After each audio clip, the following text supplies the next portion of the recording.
Welcome to the course on personal financial planning. This course have following learning outcomes. The course will help you to understand the concept, importance and need for financial planning. Benefits of planning early so that you can achieve your goals. Various avenues available in Indian financial markets for your investments, and what are the precautions to be taken before taking any investment decision.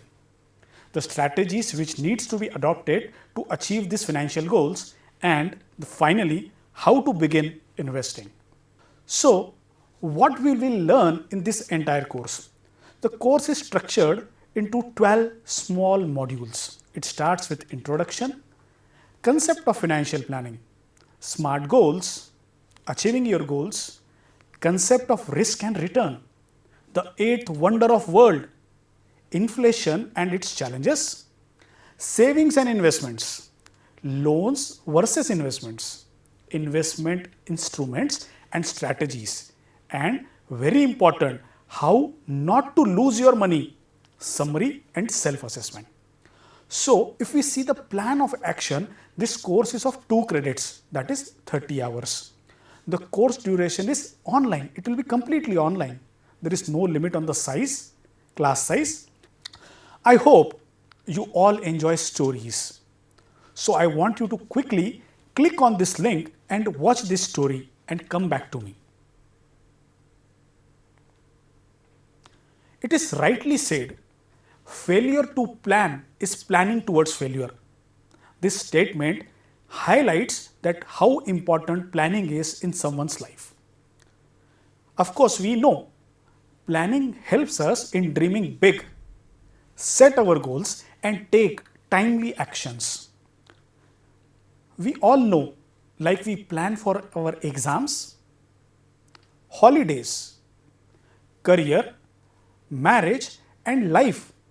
It is very important for all of us to plan our finances, that is about our money. So there is also a popular saying, money is a good servant, but it is a very bad master. So you should protect your money. Financial plan ideally begins with understanding something called as goals. So if you see the concept of financial planning, it is the process which starts with understanding your life goals and you properly managing your finances. So what is this life goals? Is this a new concept altogether? So life goals are nothing but which you are seeing on the screen now. Building my home, marriage, child's education, setting up a small business or an enterprise, buying an agriculture land, and also very important, planning for your retirement. So these are your life goals.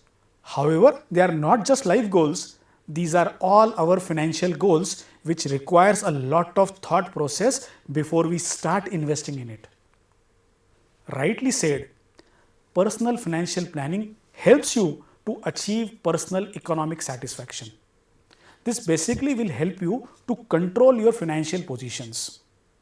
As you can see on the screen, goals can be many. Basically, the overall categorization is into short-term goals and long-term goals. Financial planning is nothing but a process which helps you develop a personal roadmap for your financial well-being. The inputs here are your finances, which speaks about your income, expenditure and savings.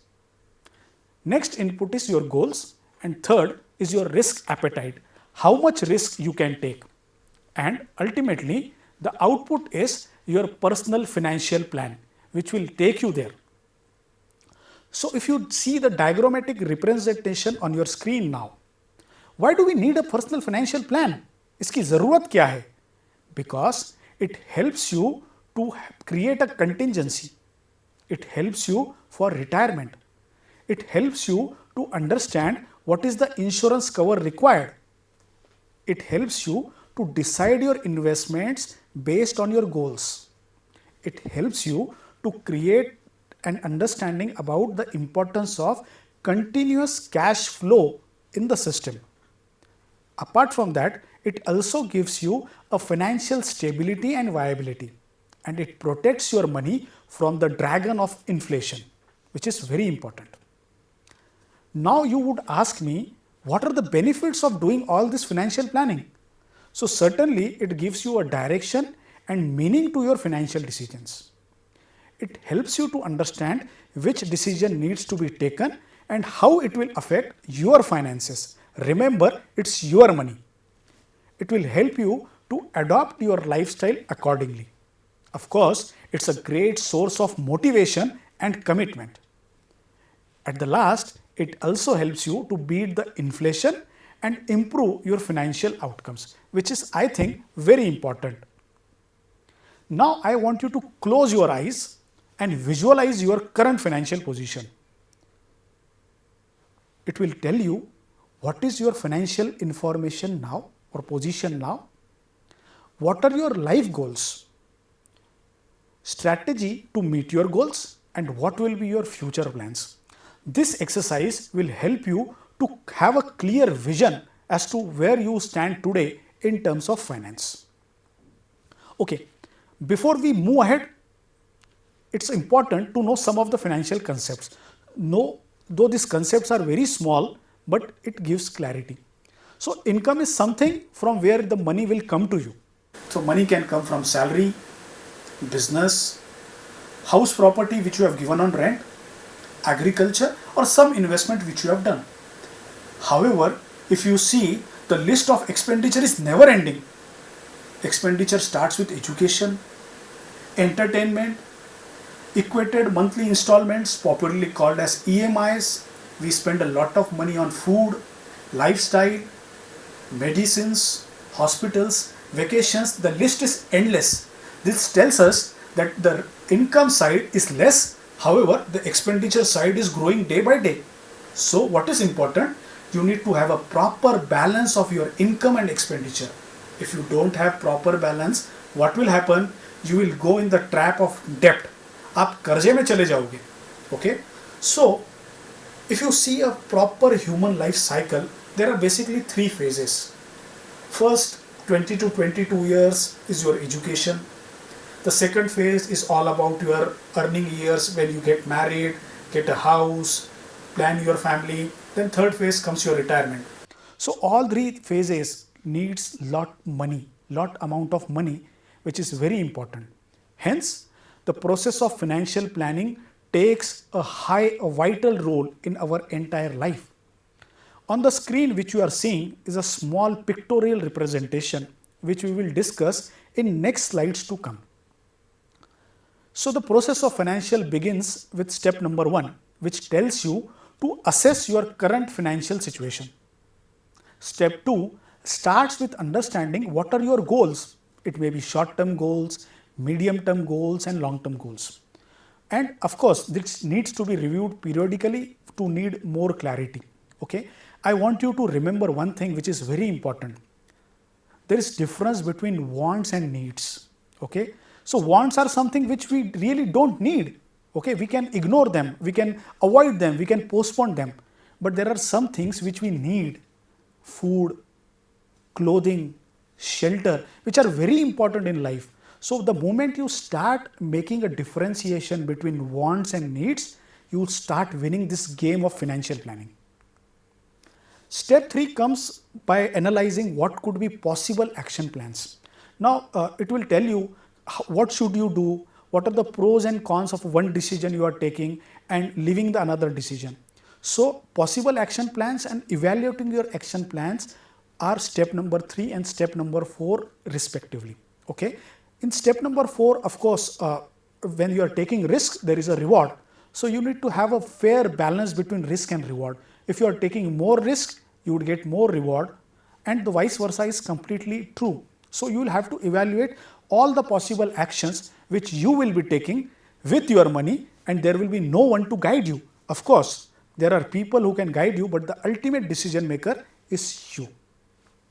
Step number 4 is to understand that whatever choice you make, you have to face the consequences of choice. You cannot run away from your decision. Once you take a decision, you have to go with it. Of course, when you are taking a decision, you are also at the same time taking a decision not to take another opportunity. That means you are losing an opportunity. In financial terms, it is called as opportunity cost. Okay, so the cost which you are foregoing, that means you are not selecting, you are neglecting, rejecting, is called as opportunity cost. The next step is very simple. Once you have a plan on paper, implement this financial plan. And last step, which is again very important, review and revise this financial plan periodically, because our needs and wants change from time to time. The economy changes from time to time, and there are various other factors which requires this revision on a timely basis. There are some quick tips. Okay, it's said start early. जितना जल्दी आप start करोगे, it will help you to create a large corpus. Be honest to yourself. Seek help when required. Review your plans regularly. It's your money. So who will have to take the pain? It's you. It's you have to plan and take the pain to protect it. And always remember one important line: return of capital is more important than return on capital. आपका पैसा वापस आना जरूरी है, पैसे का ब्याज आना ज़्यादा जरूरी नहीं है. Understood? So, what are the features of a good financial plan? It reflects your current financial situation. It highlights all your goals. Does it also show the path of investment towards achieving these goals? Does it reflect the risk and reward combination? And also expected rate of return? We are coming to the conclusion. So, what we have learned today is some basics of personal financial planning. I hope you have enjoyed this session. And in case there are certain difficulties, feel free to reach me. Thank you.